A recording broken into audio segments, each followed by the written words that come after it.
অনেক সময় আমরা দুনিয়ার কোনো কল্যাণ যদি অর্জন করি, কেউ কোনো টাকা পয়সার দিক থেকে আল্লাহ তাআলা কাউকে উপরে উঠাই দিলেন, কেউ হয়তো শিক্ষার দিক থেকে উপরে উঠে গেলেন, আল্লাহ তাআলা কাউকে কোনো দিক থেকে ভালো বা কল্যাণ দান করলেন, তখন দেখা যায় অন্যরা তার প্রতি কী করেন? হিংসা করেন। এই হিংসার সম্মুখীন আমরা দৈনন্দিন জীবনে প্রায় হতে থাকি। কোনো লোক যদি আমার প্রতি হিংসা করে আমাকে নানাভাবে ক্ষতি করার চেষ্টা করতে পারে। নাম্বার এক, হিংসা করে বদনজরের মাধ্যমে ক্ষতি করে, অর্থাৎ এমনভাবে তাকায় দেখে, আপনার ক্ষেতে ফসল ভালো হয়েছে হয়তো, এই ফসল দেখে এমনভাবে দেখে, যেটাকে আমরা বলি নজর দেওয়া, মুখ দোষ দেওয়া, বদনজর করা, মনে হয় যে সে খেয়ে ফেলবে। এটা হলো হিংসার চোটে সে দেখলো। একটা হলো না আলহামদুলিল্লাহ তার এটা ভালো হয়েছে, ভালো লাগছে, সুবহানাল্লাহ, মাশাআল্লাহ, আলহামদুলিল্লাহ বলছে, এটা একটা দৃষ্টি। আরেকটা হলো না, ওরে বাপরে বাপ, এর এত হইলো, এই যে হিংসার চোটে দেখলো, এটাকে বলা হয় বদনজর। এই বদনজরের মাধ্যমে অনেক সময় ক্ষতি হয়। আল্লাহ আইন হাক্কুন, নবী আলাইহিস সালাম বলেছেন, অর্থাৎ দৃষ্টি দিয়ে, রাক্ষসে ভাব দিয়ে, খাই ভাব দিয়ে গিলে ফেলবো, এরকম দৃষ্টি দিয়ে যে কোনো জিনিসের দিকে, কোনো ব্যক্তির দিকে, যে কোনো কারোর কোনো কল্যাণের দিকে তাকায়া মানুষের ক্ষতি সাধন করা হয়, এরকম ক্ষতি হয়ে থাকে অনেক সময়। এটা বাস্তব সত্য বিষয় এবং ইসলামী আকীদা এটাকে অ্যালাউ করে, এটা কুসংস্কার নয়। অতএব এইভাবে যদি আমাদের কেউ হিংসা করে, অর্থাৎ বদনজর দেয়, আপনি একটা গাড়ি কিনছেন, আপনার ছেলেটা মাশাআল্লাহ স্বাস্থ্যবান, ভালো খায় মাশাআল্লাহ, ছোট বাচ্চা, কারোর সামনে খাওয়াইছেন, তার বাচ্চাটা হয়তো খায় না, সে দেখে বলছে ওরে বাপরে বাপ, অথবা কিছুই বলো না, কিন্তু তাকাইছে, যে হিংসার দৃষ্টিতে তাকাইছে, এটাকে বলে বদনজর। এর মাধ্যমে বাচ্চার ক্ষতি হতে পারে, হবে এটা কোনো জরুরি না, নাও হতে পারে, আবার ক্ষতি হওয়ার সম্ভাবনাও আছে। এটা একটা উপায়, হিংসুকে হিংসা করে থাকে সাধারণত। এটা অহরহ আমাদের সমাজে হয়। অনেক সময় ভাই ভাইয়ের প্রতি হিংসা করে, অনেক সময় আপনার সন্তান মা বাবার প্রতি, মা বাবা সন্তানের প্রতিও হিংসা করে, অনেক সময় বন্ধু বান্ধব, পরিচিত অপরিচিত, জানা অজানা বিভিন্ন মানুষে একে অন্যের প্রতি কী করে থাকে? এ ধরনের হিংসা করে থাকে। এর বাইরেও অনেক সময় হিংসুকে হিংসা করে বদদোয়া করে, ক্ষতি কামনা করে মনে মনে, এটাও এক ধরনের ক্ষতির আশঙ্কা। তৃতীয়ত, অনেক সময় হিংসুকে হিংসা করে আপনাকে তলে তলে বিভিন্নভাবে, শারীরিকভাবে, অর্থনৈতিকভাবে, নানাভাবে আপনাকে হেনস্থা বা ক্ষতি করার চেষ্টা করে। অতএব এই হিংসার মুখোমুখি আমরা হই কি হই না জীবনে? যদি কেউ আপনার প্রতি হিংসা করে এরকম আপনার মনে হয়, তাহলে আপনি কয়েকটা কাজ করবেন, ইনশাআল্লাহ হিংসুক আপনার কোনো ক্ষতি করতে পারবে না। নাম্বার এক, সূরা ফালাক, সূরা নাস বেশি বেশি পড়বেন। সূরা ফালাক এবং নাস এটা নাজিলি হয়েছে কিসের কারণে? এই হিংসুকের হিংসা থেকে বাঁচার জন্য। সূরা ফালাকের একটা আয়াতই আছে, আল্লাহ বলেছেন ওমিন শাররি হাসিদিন ইযা হাসাদ, হিংসুক যখন হিংসা করে তখন আমি তার ক্ষতি থেকে আল্লাহর কাছে কি চাই? আশ্রয় চাই। অতএব সূরা ফালাক এবং নাস, আপনার ছেলের প্রতি হিংসা হয়েছে, আপনি একটা জমিন ভালো চাষ হয়েছে, ফসল ভালো হয়েছে, সেটার প্রতি কারোর নজর পড়ছে মনে হয়েছে, এরকম যে কোনো কিছুর প্রতি যদি মনে হয় আপনার নজর পড়ছে, তো আপনি সূরা ফালাক এবং নাস বেশি বেশি পড়েন এবং ফু দেন, ইনশাআল্লাহ বিদিনিল্লাহ কী হয়ে যাবে? হিংসার যে ক্ষতি এটা দূর হয়ে যাবে। এটা একটা অন্যতম প্রধান উপায়। আমরা আজকাল হিংসুকে হিংসা করে বদনজর দিলে বা বদনজর দিবে এরকম মনে হলে আমরা এমন কিছু পদ্ধতি অবলম্বন করি ওই হিংসুকের হিংসা থেকে বাঁচার জন্য, বদনজর থেকে বাঁচার জন্য, যেগুলো সঠিক না। যেমন বাচ্চাকে বদনজর থেকে বাঁচানোর জন্য কপালে কালো টিপ দেয়, দেখছেন? সাদা ফুটফুটে বাচ্চার এখানে কপালে কালো টিপ দিলে আরও বরং বেশি সুন্দর লাগে, বদনজরটা আরও বেশি করে লাগার সম্ভাবনা থাকে। বিধায় বদনজর থেকে বাঁচার জন্য কালো টিপ দিলে এটা কুসংস্কার, এটা ভুল পদ্ধতি, এটা ঠিক হবে না, এটা শিরকে আসগার হবে। কালো টিপের কারণে সে কি বদনজর থেকে কী করতে পারবে না? বাঁচতে পারবে না। তবে হ্যাঁ, সৌন্দর্যের জন্য যদি ভিন্ন কথা। অনেকে দেখবেন খেতে খামারে ভালো ফসল টসল হলে সেখানে দেখবেন মাটির হাঁড়ির পিছনে কালি লাগায় ঝুলাই দেয়, যাতে বদনজর না লাগে। মানুষ মনে করে যে ওই হাঁড়ির দিকে তাকাবে, হাঁড়ির দিকে তাকানোর কারণে সে আর ওই ফসলের দিকে তাকায় যে বদনজর করবে, সেই সুযোগ পাবে না। এটাও ভুল ধারণা। হাঁড়ির দিকে তাকাবে দেখে ফসল দেখবেন এমন কোনো কথা হলো? একটা ভ্রান্ত ধারণা। অনেকে দেখা যায় ঝাড়ু ঝুলাই দেয়, অনেকে দেখা দেয় বিভিন্ন ওই যে গরুর চোয়াল, হাড্ডি এগুলা ঝুলাই দেয়, অনেকে দেখবেন জুতা ঝুলাই দেয়, অনেকে চুল ঝুলাই দেয়। এরকম বহু তামাশা আমাদের দেশে আছে। মনে রাখবেন, এগুলো করে আপনি বদনজর থেকে বাঁচার কোনো উপায় নাই। আর এটা বদনজর থেকে বাঁচার, হিংসুকের হিংসা থেকে বাঁচার কোনো সহি পদ্ধতিও না। আপনাকে কি করতে হবে? সূরা ফালাক এবং নাস পড়ে ফু দিতে হবে এবং এটার আমল করতে হবে। ইনশাআল্লাহ আল্লাহ তাআলা ক্ষতি দিয়ে কী করবেন? রক্ষা করবেন। আরেকটা আমল হলো সকাল এবং সন্ধ্যায় 3 বার সূরা ইখলাস, কুল হুয়াল্লাহ, 3 বার সূরা ফালাক, কুল আযরাবিল ফালাক, আর 3 বার সূরা নাস। সকালে 3 বার, সন্ধ্যায় 3 বার পড়বেন। সারাদিনে সারা রাতে কোনো হিংসুকে কোনো হিংসা করে আপনার কি করতে পারবে না? ইনশাআল্লাহ ক্ষতি করতে পারবে না।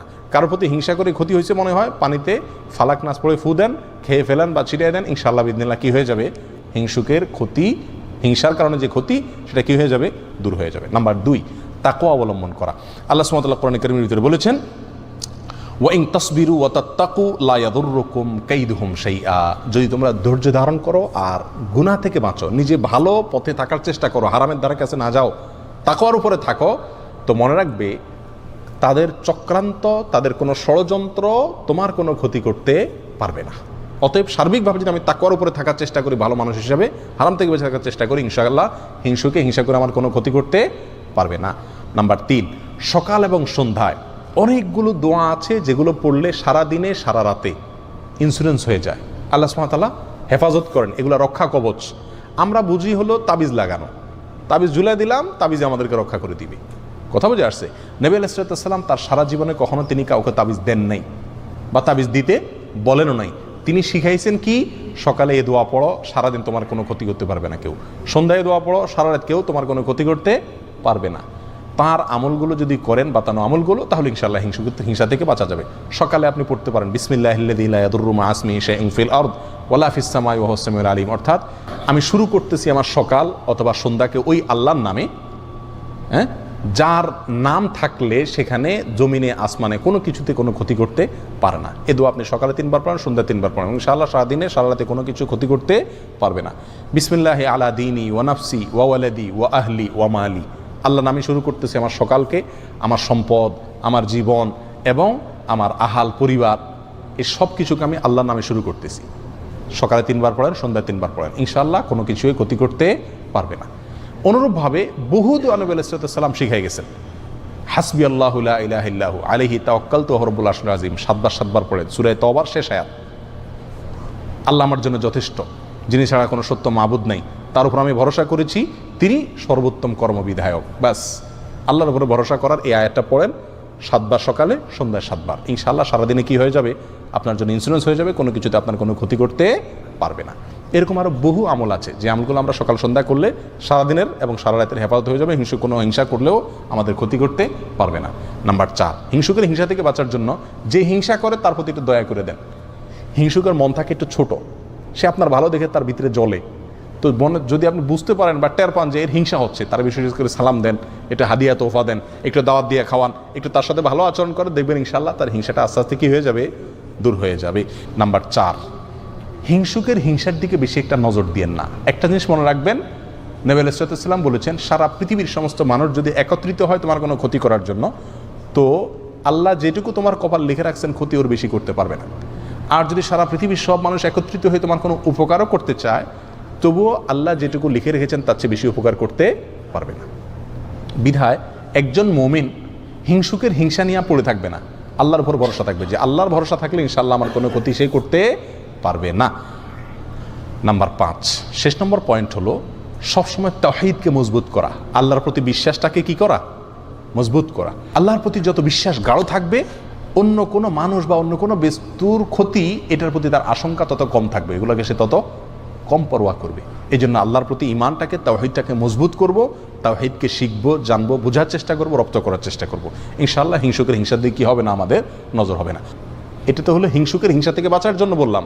অনেক সময় আমরা নিজেরাই কি করি, আরেকজনের প্রতি হিংসা করি, টেরও পাই না যে হিংসা করছি। হিংসা একটা কবিরা গুনাহ, হিংসা একটা কি কবিরা গুনাহ।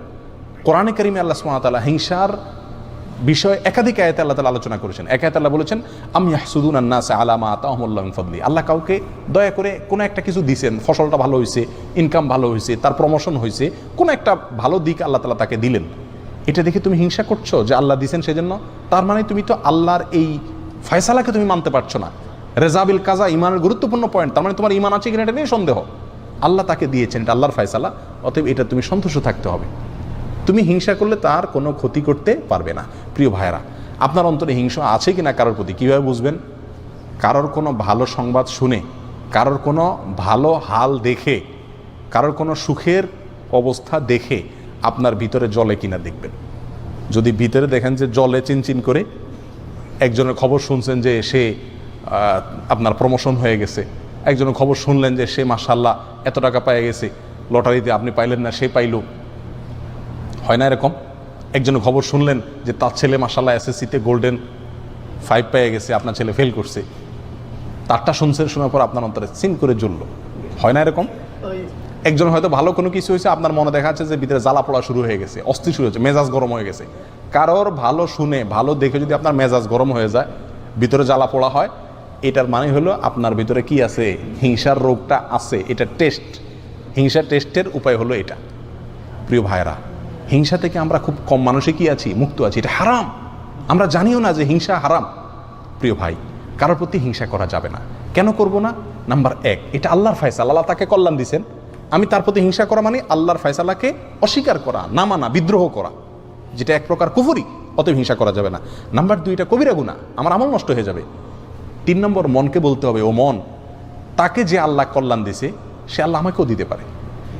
তাকে দিছে, এই জন্য আমি যদি খুশি হই, তার জন্য আরও দোয়া করি, ইনশাআল্লাহ আল্লাহ আমাকে দান করবেন। আল্লাহ পরীক্ষা করেন বান্দাকে অনেক সময়। কথা বুঝে আসছে? এই কথা নিজেকে বুঝাইতে হবে, প্রবোধ দিতে হবে এবং হিংসা থেকে বাঁচার চেষ্টা করতে হবে। আর মনে রাখতে হবে, আমি যদি হিংসা করি তার কি কোনো ক্ষতি করা যাবে? আমার মনে যত জ্বালা পড়া হবে, ক্ষতি তার হবে? উল্টা ক্ষতি আমার হবে। আমার অন্তরে জ্বালা পড়া হলে হার্ট অ্যাটাক আমার হবে, অসুস্থ আমি হব, তার কি কোনো ক্ষতি হবে? হবে না। তাহলে এর চাইতে নির্বোধ কে? এই জন্য কারোর কোনো কল্যাণ দেখলে বরং আরও কি হওয়া, খুশি হওয়া। যদি মনে আপনি যতই চেষ্টা করেন খুশি আনতে না পারেন, আপনার মনে ঠিকই জ্বলে, একটা কাজ করবেন, তার জন্য দোয়া করবেন, আল্লাহ তার ছেলে গোল্ডেন জিপিএ পাইছে, আল্লাহ সামনে তার ছেলের ডাক্তার, ইঞ্জিনিয়ার, পাইলট, আরও কিছু বানাই দিও আল্লাহ। মনে চায় না তবুও জোর করে মুখে দোয়া করেন, দেখবেন ইনশাআল্লাহ অন্তত কি হয়ে যাবে, হিংসা চলে যাবে, শয়তান দেখবেন যে বেজ্জত হয়ে চলে যাবে। আল্লাহ তাআলা আমাদের সবাইকে হিংসার এই ভয়াবহ অপরাধ থেকে, গুনাহ থেকে বেঁচে থাকার তৌফিক দান করুন।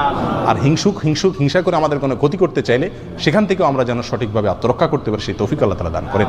জাযাকুমুল্লাহ ওয়া খুদা আলহামদুলিল্লাহ।